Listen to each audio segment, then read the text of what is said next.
Okay. मतलब पूरी family में मैं सबसे बीमार बच्चा था। हम ताए चाचा के टोटल 10 बच्चे थे जी। और मैं सबसे बीमार था।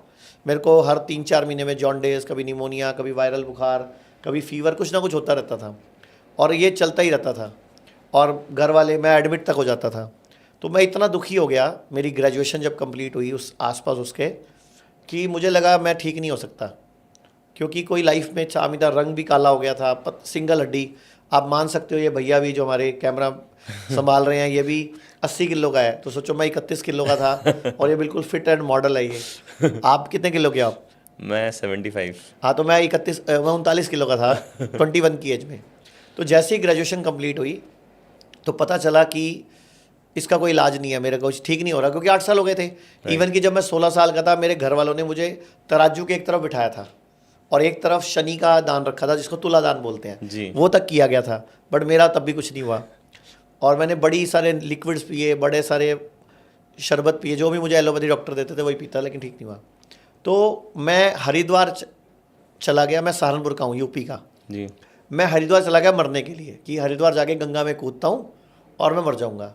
जब मैं हरिद्वार गया गंगा में कूदने के लिए, तो मैं देख रहा था वहाँ लोगों को बचा लेते हैं वो, जब आप कूदते हो ना गंगा में। प्लस मुझे लगा कि हो सकता है मैं 4 मिनट में मरूँ, हो सकता है मैं 9 मिनट में मरूँ, तो शायद तड़प तड़प के मरूँगा। तो मैंने अपना आइडिया चेंज किया, मैं कहा ट्रेन की पटरी पर लेट के मरते हैं। तो मैं वापस आया तो 8:30 बज गए थे रात के। लक्सर स्टेशन आया, हरिद्वार से सहारनपुर के रास्ते। मैं लक्सर उतर गया और रात को 8:30 बजे ट्रेन की पटरी पर लेट गया। सामने से ट्रेन आ रही थी, मुश्किल से 20-25 सेकंड का फासला रह गया होगा। जी। एक साधु आया मेरे पास, मेरे को कंधा हिला के बोलता, कहता इस पटरी पे नहीं आएगी, कहता पटरी बदल ली। मेरे को एकदम होश आया कि मैं क्या कर रहा हूँ, शायद कुछ गलत कर रहा हूँ।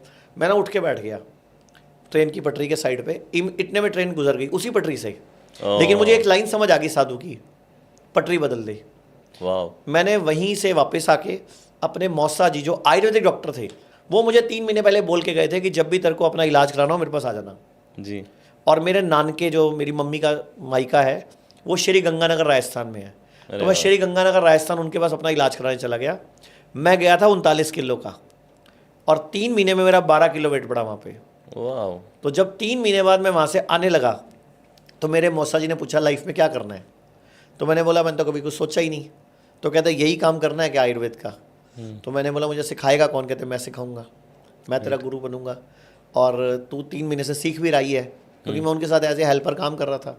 तो मेरी पहली सैलरी 800 रुपये शुरू हुई वहाँ पे जी। और मैं वहीं उनके पास ही रह गया।